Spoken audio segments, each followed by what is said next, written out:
boa noite. Boa noite. Preso desde ontem em São Paulo, Joesley Batista é levado para Brasília. O dono da JBS Friboi teria omitido informações e deve perder benefícios da delação. Polícia Federal realiza buscas em imóveis de Joesley Batista e do ex-procurador da República. Aumentam os sinais de fraudes na negociação para barrar ações na Justiça. Ministro Roberto Barroso do Supremo decide se Temer deve ser investigado de novo. Pedido de inquérito fala em propinas no decreto sobre exploração de portos. Nova denúncia contra Lula aponta suborno em medida provisória. O ex-presidente já foi condenado por Moro e é réu em 6 processos. Fiscalização fecha um grande shopping na rua 25 de março, em São Paulo. Quase 1.000 lojas da região são suspeitas de vender pirataria e contrabando. Sobe para 96 o número de mortos no terremoto no México. Nos Estados Unidos, o furacão Irma enfraquece, mas deixa vítimas e muitos estragos. O Jornal da Gazeta está no ar.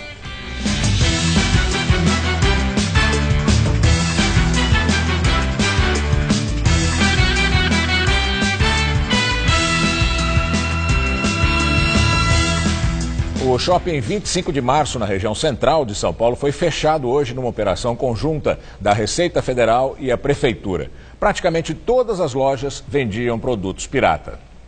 Portas fechadas em plena segunda-feira, um dos dias mais movimentados para o comércio da região da rua 25 de março. Este shopping, que recebe o mesmo nome do endereço, foi interditado e teve o alvará de funcionamento cassado pela Prefeitura.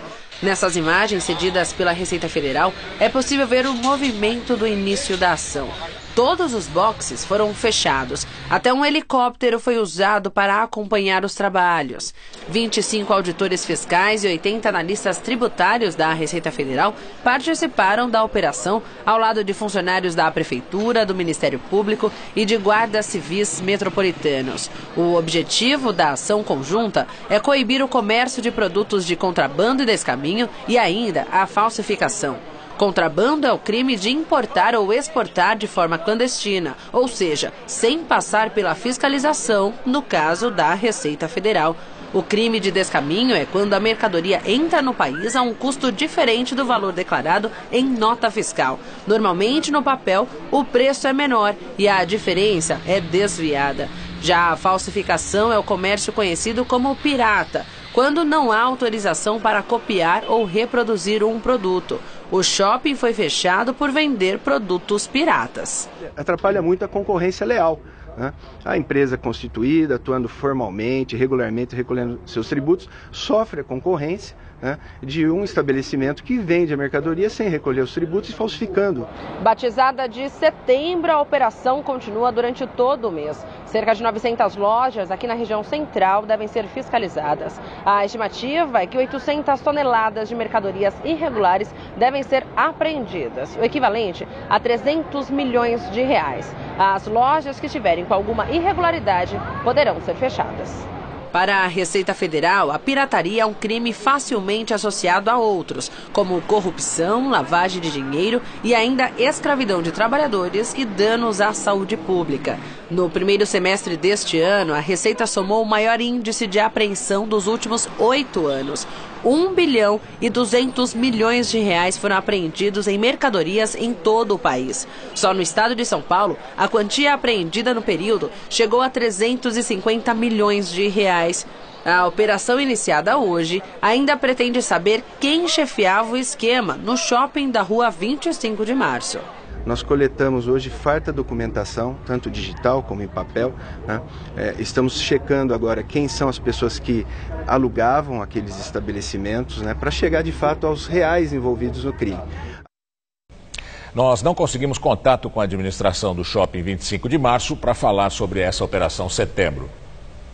Em visita a uma das carretas do programa Doutor Saúde, o prefeito João Dória faz um balanço sobre o Corujão da Saúde. Mais de 1 milhão de exames já foram realizados, enquanto outras 73 mil ainda aguardam na fila.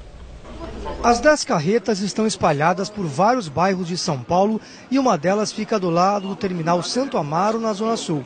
As unidades móveis, equipadas para exames de prevenção, foram doadas pela iniciativa privada e integram o programa Doutor Saúde. Desde o lançamento das carretas em março, já foram realizados 14 mil atendimentos pela rede pública municipal. O evento também serviu para que a Prefeitura divulgasse os números do Corujão da Saúde, lançado pela gestão de João Dória, do PSDB, no dia 10 de janeiro.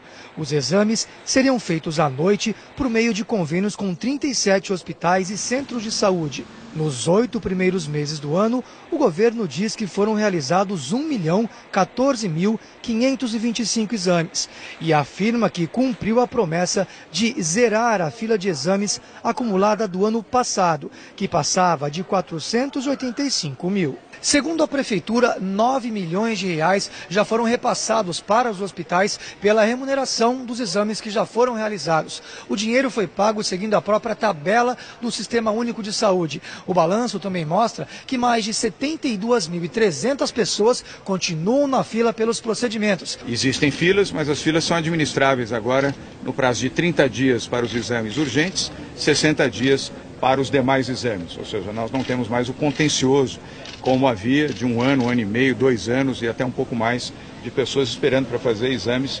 A Prefeitura também aproveitou para divulgar números do Corujão da Cirurgia. O programa, seguindo os mesmos moldes das regras do Corujão da Saúde, já realizou 8 mil procedimentos desde o começo do ano. A programação, que nós não queremos assim nos comprometer, porque cirurgia é muito mais difícil do que exame, é de em 18 meses nós zerarmos a fila. E daqui a pouco o Rodolfo Gamberini entrevista o vice-prefeito de São Paulo, Bruno Covas, do PSDB, sobre a conjuntura política e os principais problemas da cidade. O ministro Edson Fachin, relator da Lava Jato no Supremo Tribunal Federal, determinou buscas em endereços ligados aos executivos da JBS Friboi, aqui em São Paulo e no Rio de Janeiro.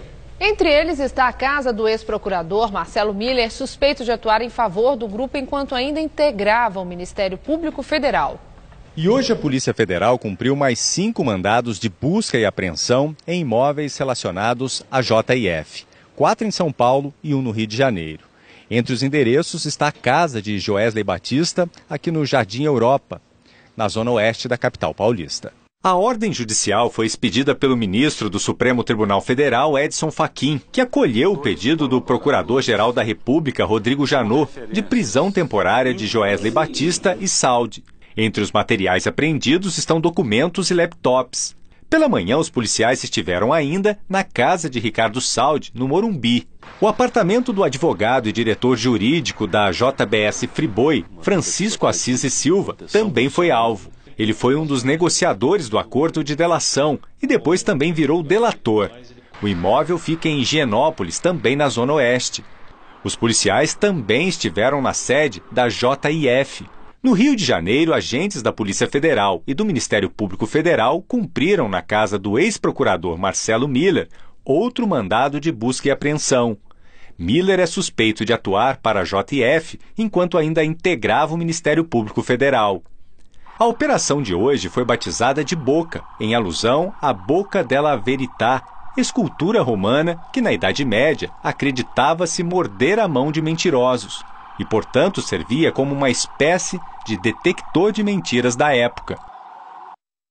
O advogado Antônio Carlos Almeida Castro, que defende Joesley Saldi, informou que as buscas eram esperadas. A defesa de Miller afirmou que o ex-procurador recebeu com tranquilidade as ações e que colaborou com as equipes de investigação, apresentando tudo o que lhe foi solicitado.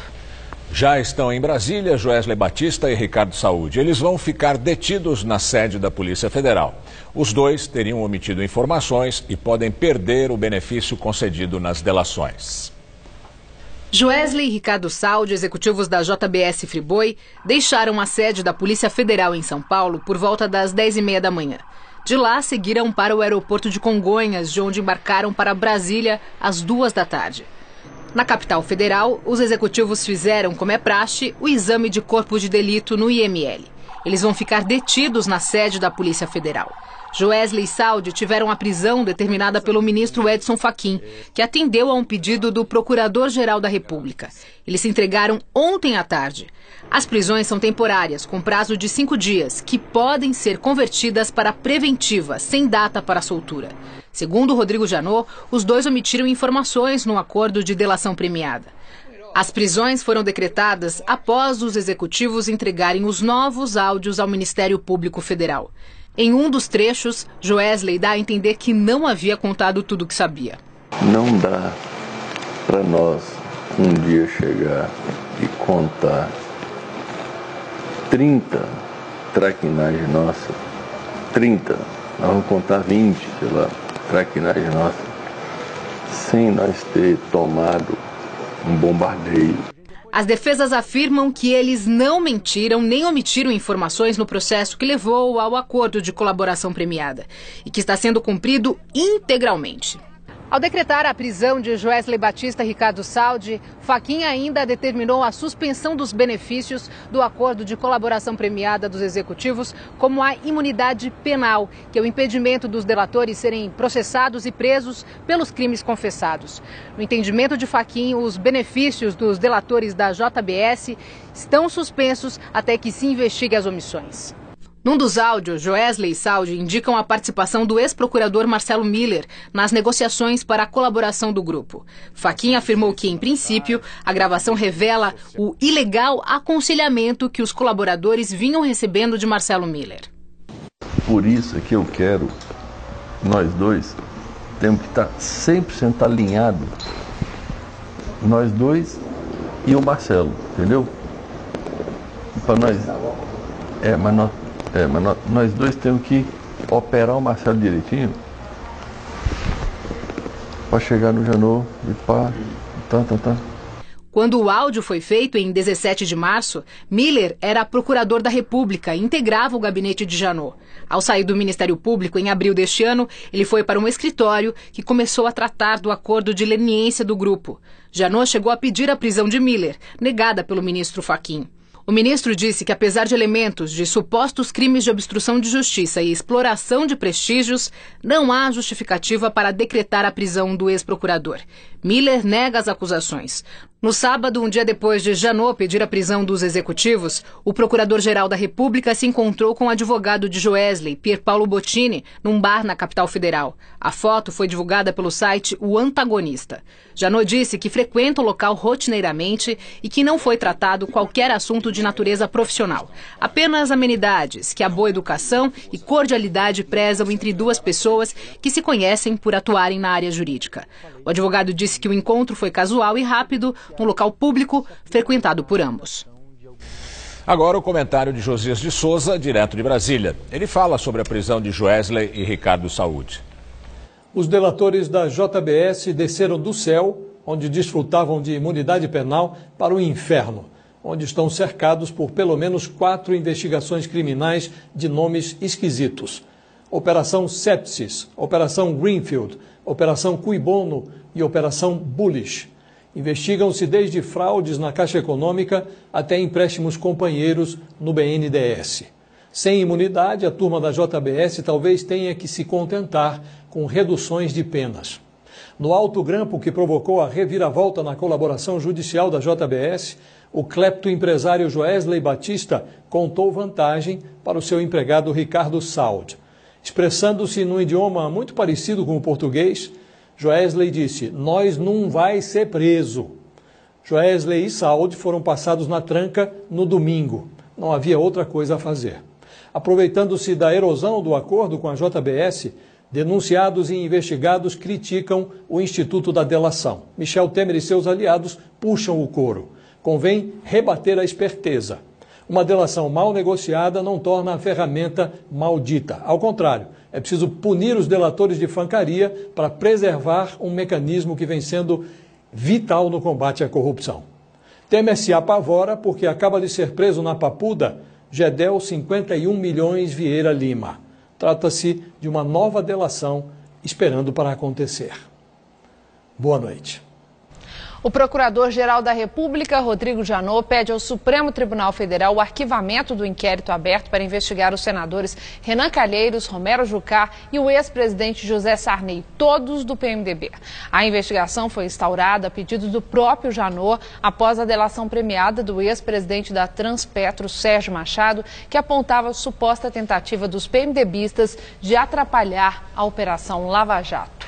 A operação das conversas gravadas por Sérgio Machado revelaria um plano para embaraçar as investigações sobre a corrupção na Petrobras. No pedido apresentado hoje, Janot afirma que a divulgação da gravação revelou a estratégia planejada pelos PMDBistas, mas que os atos praticados não são considerados crimes.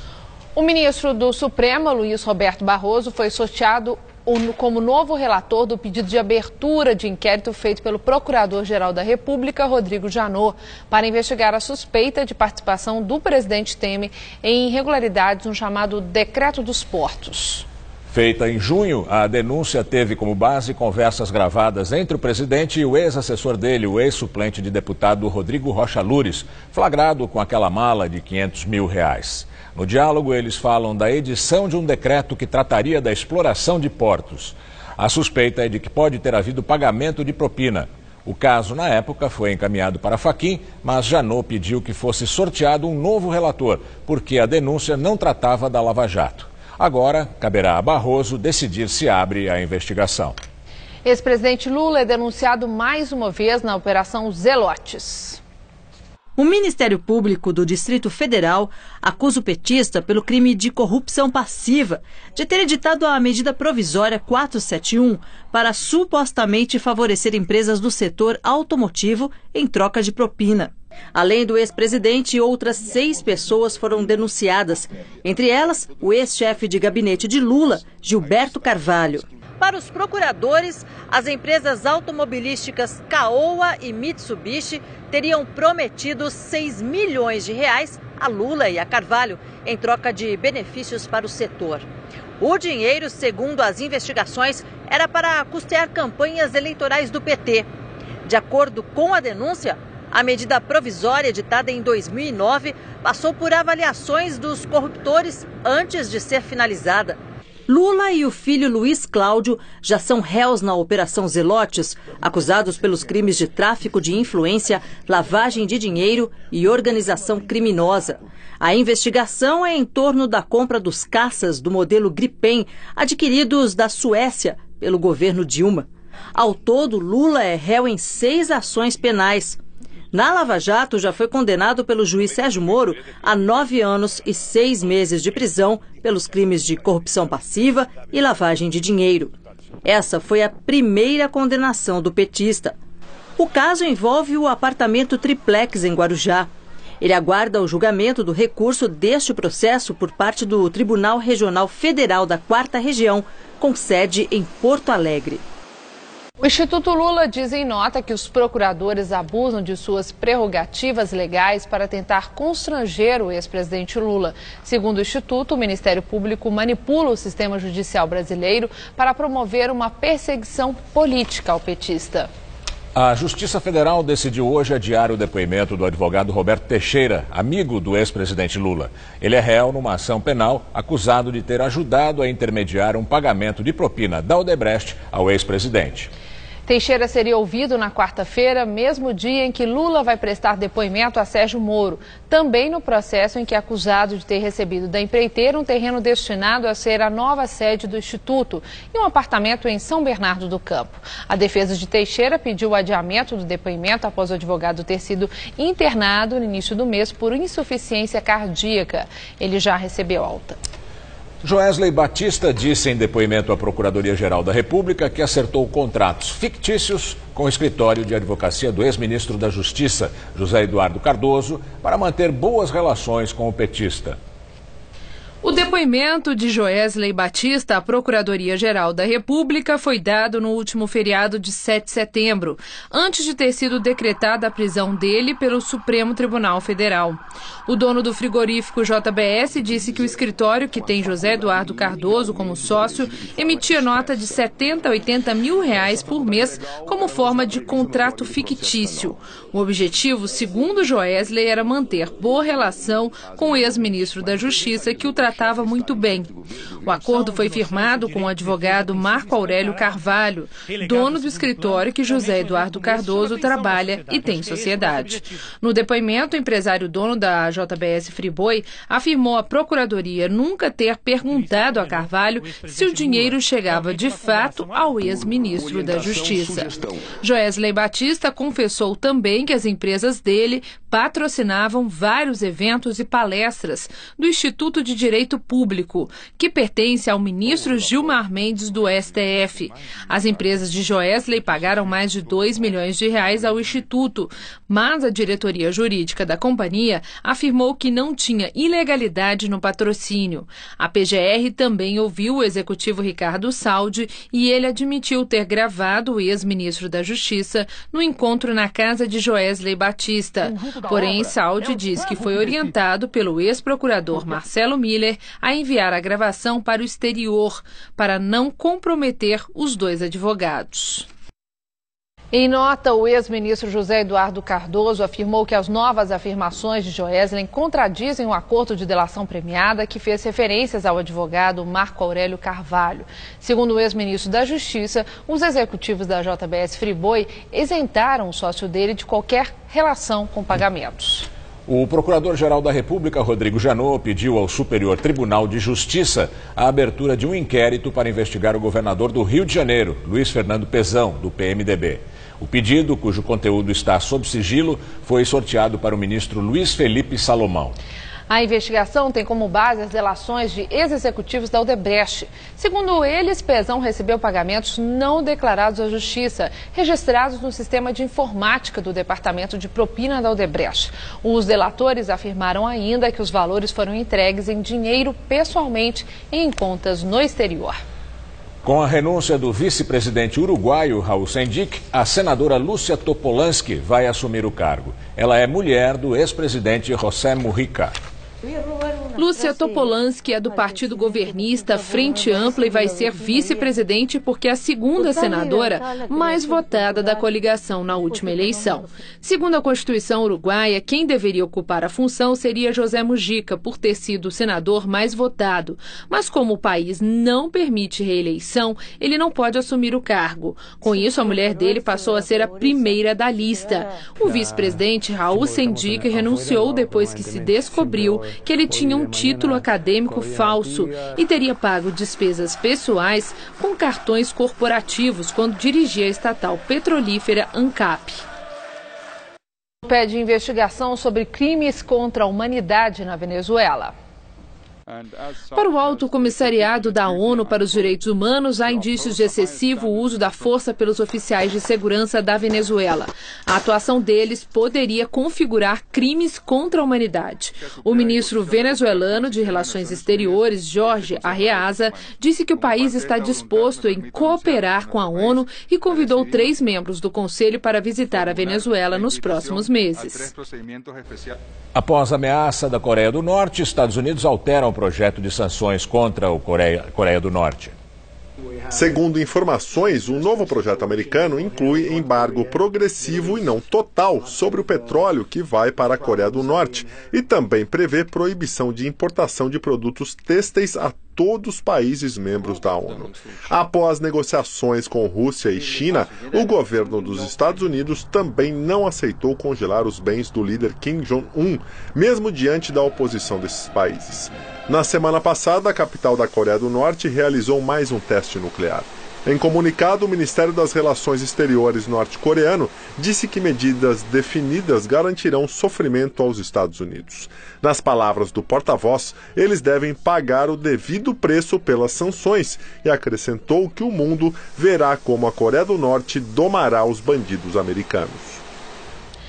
O número de mortos no terremoto que atingiu o México na última sexta-feira sobe para 96. O tremor de mais de 8 pontos reduziu casas, igrejas e edifícios públicos a escombros. Os estados do sul, entre eles Oaxaca e Chiapas, foram os mais afetados. Para dar apoio a cerca de 2 milhões de pessoas atingidas no território, o governo mexicano anunciou a suspensão da ajuda oferecida às vítimas do furacão Harvey, que atingiu o estado do Texas. Mesmo tendo sido rebaixado para a tempestade tropical, o Irma continua causando estragos. Em Cuba, 10 pessoas morreram. Nos Estados Unidos, 4.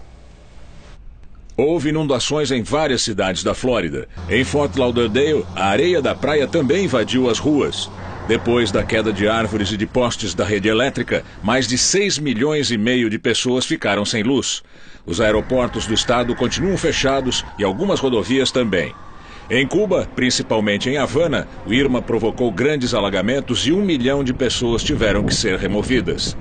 Várias ilhas do Caribe atingidas pelo furacão estão dependendo de ajuda externa.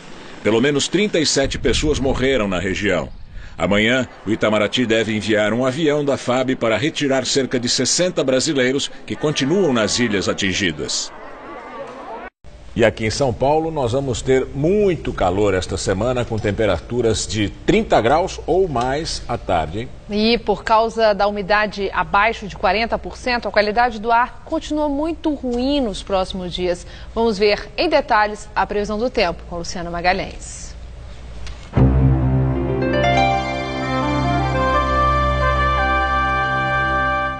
A semana começa com sol, calor e ar bastante seco na maior parte do Brasil. Não há previsão de chuva no eixo que vai desde o norte do Paraná até o Maranhão. Mas no sul do Brasil, instabilidades provocam chuva que pode ser volumosa. Pode chover também na faixa leste que vai desde o Espírito Santo, passando pela Bahia até o Rio Grande do Norte. E o ar abafado provoca chuva na região norte e também no norte e oeste do Mato Grosso. Vamos ver agora a nossa tabela de temperaturas? Olha, em Porto Alegre, por causa do tempo instável, a máxima amanhã não deve passar dos 20 graus. No Rio de Janeiro, calor de 35. Em Palmas, sol muito forte, ar seco e máxima de até 39 graus. E em Maceió, chove, com máxima agradável de 27. São Paulo continua sob influência de uma forte massa de ar seco. Apenas na Baixada Santista e no litoral sul, algumas nuvens se formam, mas não chega a chover. No centro-oeste, máxima amanhã de 32 graus em Araçatuba e também em Marília. No norte do estado, máxima de 33 em Bauru e de 30 graus em Franca. E Santos amanhã terá máxima de 27 graus. Na capital paulista, por causa do ar seco, o ar fica bastante poluído. E os próximos dias serão de tempo firme, sem a mínima possibilidade de chuva. Lembrando que as madrugadas e as manhãs continuam amenas. Amanhã, máxima de até 30 graus. Na quarta, máxima de 29 e na quinta, máxima de 32 graus. O ministro do Planejamento, Diogo Oliveira, disse hoje que não há condições de conduzir as reformas da Previdência e da tributária ao mesmo tempo. Ele afirmou ainda que a da Previdência é urgente e que o país está prestes a não conseguir suportar os custos com aposentadorias e pensões. O ministro participou hoje de um fórum de economia em São Paulo. Segundo Diogo Oliveira, a situação previdenciária no país é grave. Ele afirmou que estamos prestes a não poder pagar a Previdência. O texto base da reforma foi aprovado pela Comissão Especial da Câmara em maio e agora precisa ser votado em plenário. Por se tratar de uma proposta de alteração na Constituição, vai precisar de pelo menos 308 votos em 2 turnos de votação. O ministro afirmou ainda que o governo vai ter que pedir uma autorização do BNDES para poder pagar a Previdência neste ano e no ano que vem. Segundo Diogo Oliveira, o governo não tem condições operacionais de tramitar no Congresso Nacional 2 reformas, a da Previdência e a tributária, e destacou a importância de reavaliar a estrutura do sistema de cobrança de impostos no país para equilibrar as receitas, mas disse que as mudanças na Previdência devem ser priorizadas. A Bolsa de Valores de São Paulo bateu o recorde anterior de maio de 2008. A Bovespa passou hoje dos 74.300 pontos, o maior patamar da sua história, com alta de 1,7%. A alta do dia foi influenciada principalmente pelo desempenho positivo das ações da mineradora Vale da Petrobras e dos bancos Itaú, Unibanco, Banco do Brasil e Bradesco. Os papéis da Eletrobras subiram 7% e tiveram a maior valorização do dia. Depois de operar em queda na maior parte do dia, o dólar virou e fechou em alta de 0,3%, cotado a R$ 3,10. E agora vamos ao comentário de economia com o Denise Campos Toledo. A forte reação que a Bolsa vem tendo e o dólar rodando ao redor de 13,10 tem relação com o mercado externo, com a queda do dólar frente a outras moedas e o excesso de liquidez, de dinheiro disponível em busca de boas oportunidades de ganho.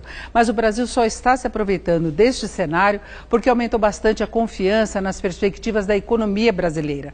Vários indicadores melhoraram, como os de atividade, e os novos lances da crise política parecem ter aberto uma brecha para o avanço da agenda econômica. Mesmo com Temer ainda sendo alvo da Procuradoria, Janot ficou enfraquecido com o caso JBS e uma eventual nova denúncia contra o presidente não deve mobilizar atenções como a primeira. Isso pode dar condições de o governo avançar até mesmo com a reforma da Previdência, crucial para o ajuste das contas públicas. E a equipe de governo tem agido para preservar a agenda e mostrar a importância da reforma. Como vimos, Diogo Oliveira, ministro do Planejamento, até alertou para o fato de o governo estar prestes a não conseguir bancar os custos das aposentadorias e pensões. Ainda que haja algum exagero, há uma preocupação em se mobilizar a opinião pública e também os políticos para essa questão, o que é visto com bons olhos. Enfim, a melhoria dos índices de atividade, a queda das projeções de inflação e de juros, o potencial de avanço de medidas que podem ajudar no ajuste fiscal e na reestruturação da economia tem dado impulso à Bolsa e segurado o dólar. E a própria queda dos juros é outro fator que favorece a Bolsa como uma opção de investimento. A economia, mesmo com imenso desequilíbrio fiscal, entrou num ciclo mais positivo. É ver se a política, com esses escândalos e denúncias que parecem não ter fim, não compromete a agenda que pode colocar a economia nos trilhos de uma forma mais sustentável, sem que tenhamos de novo apenas mais um voo de galinha. Boa noite. A Polícia Federal concluiu que há indícios de que o presidente Michel Temer e os ministros Moreira Franco, da Secretaria-Geral da Presidência, e Eliseu Padilha, da Casa Civil, cometeram crimes de corrupção. A informação consta do relatório final do inquérito que investigou o chamado quadrilhão do PMDB na Câmara. Segundo o documento, também há evidências de envolvimento do ex-ministro Gedel Vieira Lima e dos ex-presidentes da Câmara, Henrique Eduardo Alves e Eduardo Cunha, nesse esquema. Os três estão presos. O suposto esquema envolvia, segundo a Polícia Federal, crimes de corrupção ativa e passiva, lavagem de dinheiro, fraude em licitações, evasão de dívidas, entre outros. O relatório sobre o caso foi enviado ao Supremo Tribunal Federal. 2 bairros de São Paulo têm o mesmo desafio: lidar com o tombamento dos seus imóveis. Na Vila Maria Zélia, na Zona Leste, a falta de preservação dos antigos galpões até virou tema de um documentário. Já no Jardim América, uma das áreas ricas da cidade, muitas mansões tombadas, apesar de bem conservadas, estão vazias. Placas de vende-se e de aluga-se estão por toda parte. Vários casarões do Jardim América estão assim, disponíveis. O bairro é tombado pelo Conselho de Defesa do Patrimônio Histórico e Artístico Estadual, o CONDEFAT. O órgão estaria estudando a possibilidade de permitir o uso compartilhado das mansões ou dos terrenos. A divisão da área em espécies de vilas ou de casas geminadas foi o caminho adotado em algumas cidades do mundo, como em Nova York. Para a Associação de Moradores dos Jardins, a falta de inquilinos faz parte de um momento pontual da economia. A entidade é contra qualquer alteração nas regras atuais de tombamento. Os jardins são tombados no traçado urbano, na vegetação e nos lotes. Você mexe com isso e começa uma onda, como tem acontecido em outros bairros também, essas ameaças de levantar esse tombamento, de mexer com regras de tombamento, e o risco da descaracterização é enorme. Lidar com a preservação histórica também é o desafio de outros bairros da cidade. Outro exemplo deste problema é a Vila Maria Zélia, aqui na zona leste de São Paulo. O bairro, fundado há exatos 100 anos, é tombado pelos conselhos do patrimônio do estado e do município. Mesmo assim, vários imóveis estão completamente abandonados e foram descaracterizados. Neste daqui, a porta de entrada foi concretada e está toda pichada. A falta de manutenção está por toda parte. Galpões centenários que poderiam ter uma utilidade estão vazios. Seu Dedé é um dos moradores mais antigos. Ele conta que mesmo com patrocínio, os projetos de revitalização não vão adiante. Não fizeram nada com o dinheiro que veio da Comunidade Europeia, porque eles alegaram que isso não dá voto. Na prática, cada família ficou responsável pelo restauro das casinhas antigas. A da Luíse, hoje, virou um sobrado. As pessoas tinham necessidades muito maiores do que as restrições que eram colocadas e faziam a obra mesmo assim. Paulo e André fizeram um documentário cuja ideia é justamente discutir a importância de conceder utilidade a imóveis tombados. Eles citam como exemplo positivo o Shopping Light, que já foi a sede da antiga companhia Light de Energia.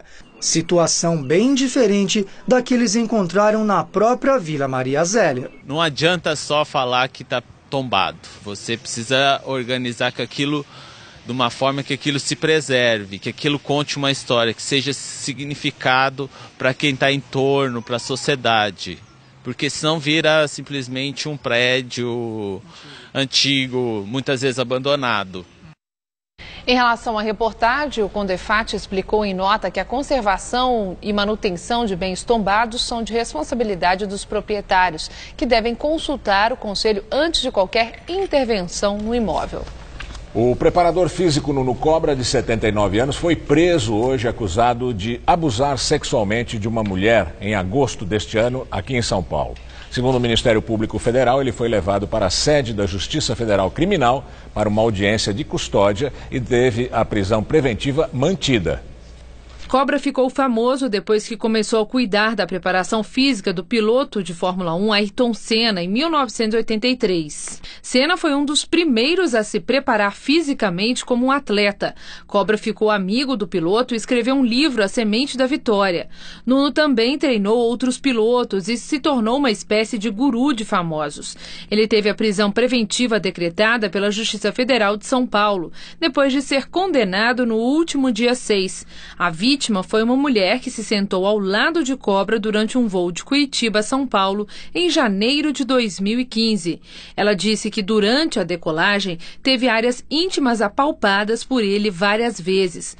Na semana passada, o Ministério Público Federal acusou Cobra de ter se envolvido em um novo episódio de assédio.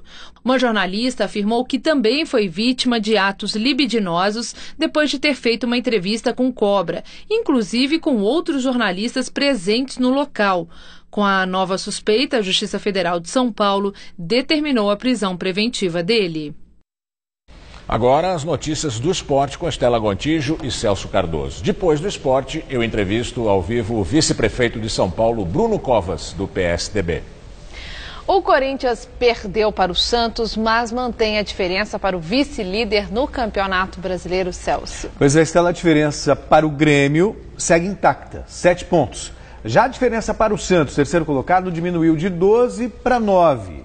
O Palmeiras segue em quarto lugar, enquanto São Paulo permanece na penúltima colocação, ao empatar com a Ponte Preta. Vamos aos gols do final de semana.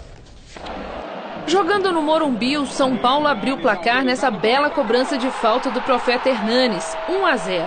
O segundo do tricolor veio na dividida pelo alto, com o goleiro Aranha, onde Bruno Alves botou para dentro. A Ponte Preta diminuiu nesse pênalti marcado pelo juiz, que viu mão na bola de Jusilei. Na cobrança, Danilo Barcelos converteu. O empate da Macaca aconteceu na cabeçada de Léo Gamalho, que subiu sozinho para definir o placar. São Paulo 2, Ponte Preta também 2. O Palmeiras foi a Minas Gerais e abriu o placar contra o Atlético Mineiro, com esse gol de Daverson, 1-0. O empate do time mineiro veio nessa jogada dentro da área, que o juiz deu pênalti contra o Palmeiras. Na cobrança, Fábio Santos bateu firme e deu números finais ao jogo, 1-1. O Santos recebeu o Corinthians na Vila Belmiro e Lucas Lima abriu o placar para os donos da casa aos 13 do segundo tempo, 1-0. No final do jogo, o Ricardo Oliveira recebeu o passe preciso, empurrou para dentro e definiu o placar. Santos 2, 0 Corinthians. Retornando a São Januário, o Vasco venceu o Grêmio pelo placar mínimo. O jovem Matheus Vital marcou o gol que impediu a aproximação do Grêmio ao líder Corinthians. No clássico carioca entre Botafogo e Flamengo, Igor Rabelo cabeceou na trave. E no rebote, Roger apareceu para empurrar para dentro. 1-0 Botafogo. Aos 23, de novo Roger. Bruno Silva cruzou rasteiro pela direita e o atacante se antecipou para marcar o segundo do Fogão e encerrar um jejum de 2 anos sem vencer o rival. 2-0 Botafogo, placar final. Celso, na ponta de cima ali da tabela, o Corinthians perdeu, você acha que isso compromete alguma coisa? Não, porque o Grêmio também perdeu, né? Quer dizer, a confiança sim, o tanto que o Carille já conversou, disse que precisa melhorar e tal, mas o Corinthians segue muito tranquilo ainda. Quem tem que se preocupar muito é o São Paulo. São Paulo está ali na penúltima colocação, hoje lavaram roupa suja, então os jogadores se reuniram com a comissão técnica, depois só os jogadores conversaram no dia de hoje, o Cueva e o Rodrigo Caio fizeram as pazes, pelo menos essa foi a informação que foi divulgada. O Cueva concedeu hoje entrevista coletiva e o São Paulo tem uma sequência muito difícil. Pega o Vitória, time que também está na zona do rebaixamento, são 2 times ameaçados, e depois tem o clássico contra o Corinthians. Nossa, que pedreira pela frente. Os próximos dias do São Paulo serão dias tensos e turbulentos. Palmeiras está ali, o Santos também voltou a sonhar com 9 pontos atrás do Corinthians, mas tem compromisso importante pela Libertadores da América, o foco hoje é outro. Título brasileiro continua difícil, mas vai que, né? Corinthians perca mais uma, mais 2, aí, mas que é muito difícil. Acho que Celso, ali no meio da tabela, o que a gente pode falar? Tem alguma equipe que pode conseguir alguma vaga na ponta de cima ali? Não, a briga está polarizada mesmo, Corinthians e Grêmio, com o Santos correndo por fora, Palmeiras correndo por fora. O Flamengo, que é uma decepção, né? Quando você acha que o Flamengo vai engatar, perde um jogo para o Botafogo, por exemplo, quebrando, né, um tabu de muito tempo. Então o Flamengo ainda é uma decepção. Palmeiras, Santos e Grêmio sonham com o título à distância. Mas em princípio mesmo é garantir vaga na Libertadores da América no próximo ano. Tá certo, tá então. Certo? Muito obrigada. Boa noite. Boa noite. Até amanhã. A seguir, Rodolfo Gammerini entrevista o vice-prefeito de São Paulo, Bruno Covas. Até já.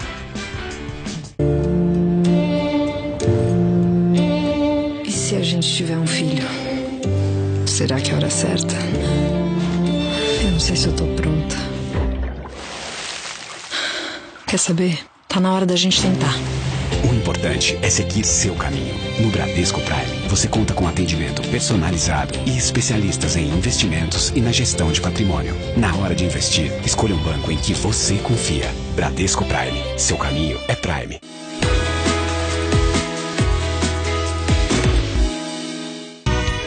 Vem aí o 14º Troféu Mesa Redonda. Troféu Mesa Redonda. Oferecimento Lux Color. Tudo que é muito bom é tão bom quanto pintar com Lux Color. Valtec, a manta líquida que impermeabiliza e colore o Brasil. Imecap Antissinais Q10. A revolução no tratamento de beleza. A nanotecnologia associada à coenzima Q10. Nutriente vital na reconstrução celular. Imecap Antissinais Q10. Nanopartículas que agem mais profundo na pele, repondo a perda de Q10 ocorrida ao longo dos anos. O resultado, uma pele mais firme e a redução das rugas e linhas de expressão em até 3 semanas. Imecap Antissinais Q10. Tá a fim de escrever a sua própria história? Que tal dirigir a sua própria vida? Então corre pra cá, que a sua hora chegou. Bem-vindo ao Mundo Casper, o lugar certo para você pensar, criar e questionar. Na Casper, razão e emoção se unem para fazer diferente, fazer melhor. E você? Aceita o desafio? Tem muita coisa nova te esperando por aqui. Faculdade Casper Libero. Vestibular 2018. Paixão por comunicação. Para viver em estado de poesia. No Todo Seu dessa segunda a gente vai curtir a poesia e a musicalidade do meu brother Chico César. E de dentro pra fora, não fica nem vai embora. É o estado de poesia. Na gastronomia, tem uma viagem pelos sabores tailandeses. E também tem um bate-papo sobre as propriedades das especiarias que temperam, dão cor, aroma para nossas refeições. Gostou? Então fica comigo para conferir, estou te esperando. Todo seu, nesta segunda, 10h30 da noite.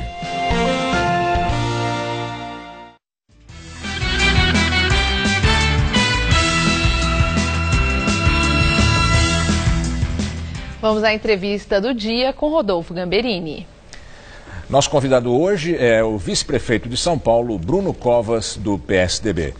Boa noite, vice-prefeito. Aliás, o senhor emagreceu tanto, está parecendo filho do antigo vice-prefeito, hein? Obrigado, boa noite, telespectador, boa noite, Rodolfo. Obrigado pelo elogio. Não foi fácil, viu? Passei muita fome. Está com uma aparência muito jovial. O senhor emagreceu de tanto assumir a prefeitura nas ausências do Dória?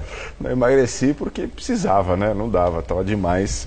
E eu tenho certeza que a saúde agradece.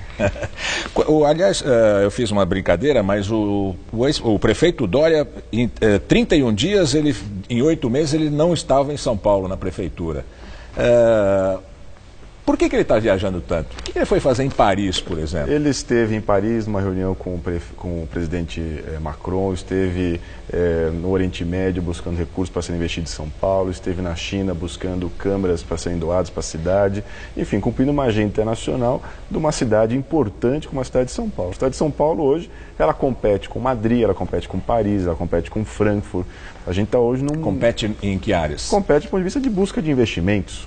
Eu, por exemplo, tive a oportunidade de fazer uma apresentação em Londres para um grupo que quer criar um museu na América Latina e está discutindo que cidade que ele vai investir. Então, a cidade de São Paulo é uma cidade que hoje compete de forma global pela qualidade dos serviços que são aqui prestados, pela infraestrutura que nós temos, na busca de recursos. Então, eu tenho certeza que ele, embora não presente, hoje, inclusive, do ponto de vista de celular, é muito mais fácil qualquer contato, mas ele está trabalhando para a cidade de São Paulo.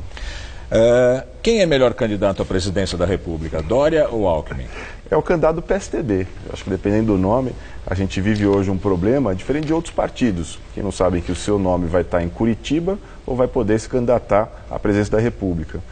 A gente vive um problema que é muito fácil, que é o número excessivo de candidatos. E não tem apenas um bom nome.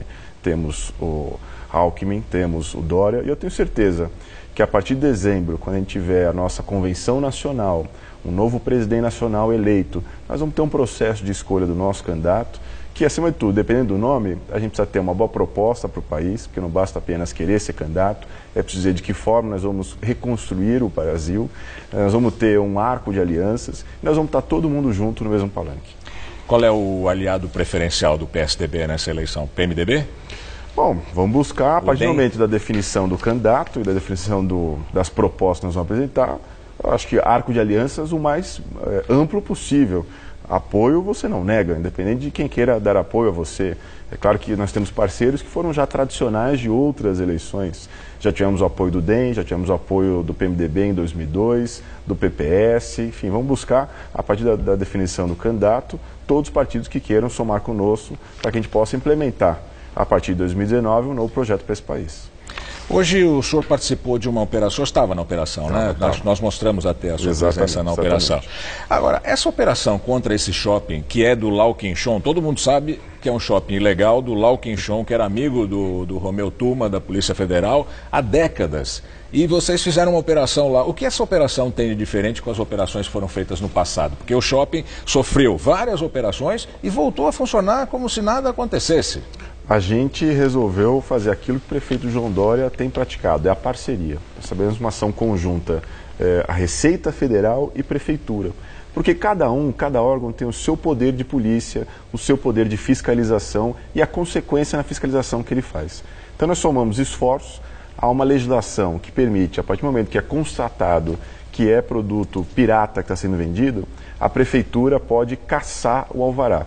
Então, essa ação conjunta permitiu um reconhecimento por parte da Receita e a aplicação da lei por parte da Prefeitura, de forma que nós hoje não apenas fechamos para uma apreensão, para uma blitz, nós cassamos o alvará de funcionamento do Shopping 25, que é um verdadeiro ilegalidade a céu aberto. Aquilo era um tapa na cara de todos aqueles que recolhem os seus tributos, que fazem a coisa dentro da lei, que estão seguindo a legislação. Aquilo, quem conhece, nós temos ali 900 lojas que estavam vendendo, e se espera ao final de toda a pesagem, que a gente tem ali algo em torno de 800 toneladas de material. Nós estamos falando aí de 2, 3 semanas de caminhões que vão ficar saindo de lá, recolhendo todo esse material.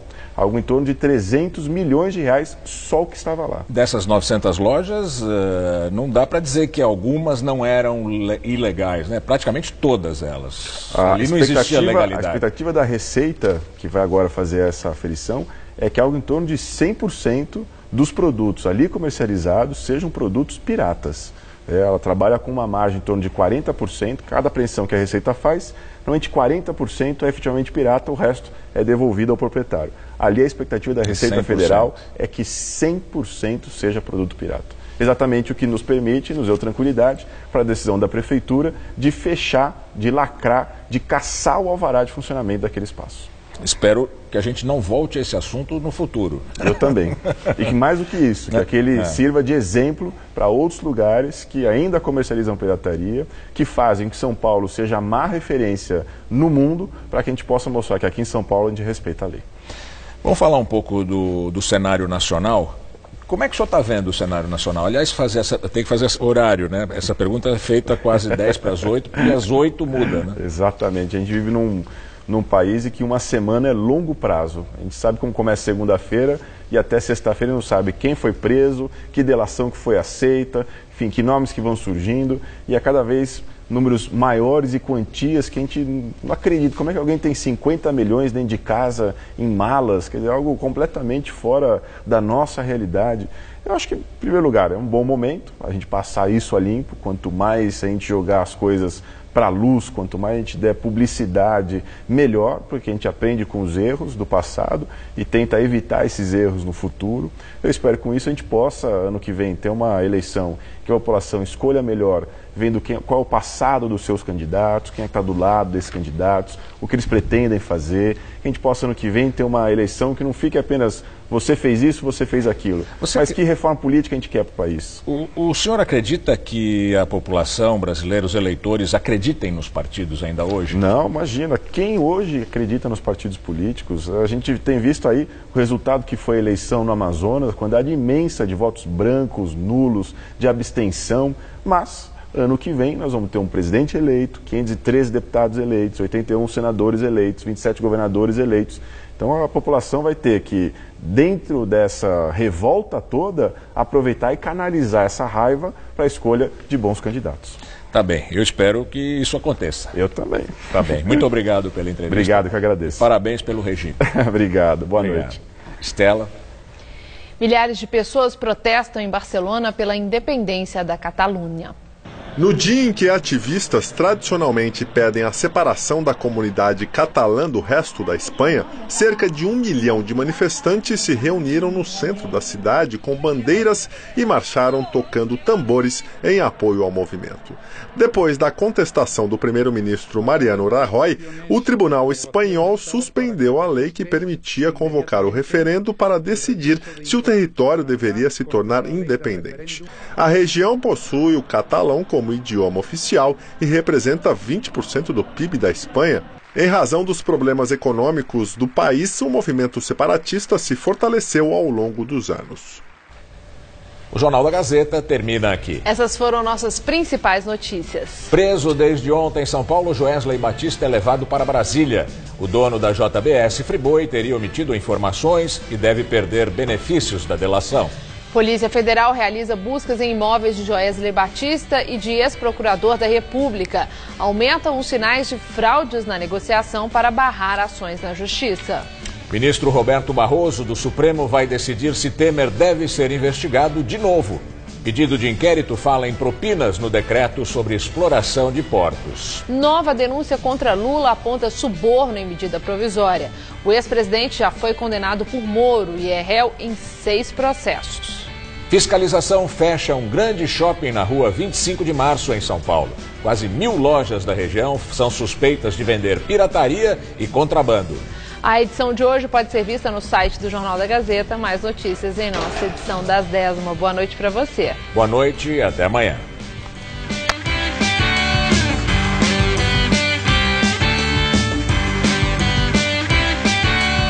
Hoje, 10h30 da noite, no Todo Seu, tem a voz inconfundível do cantor Chico César.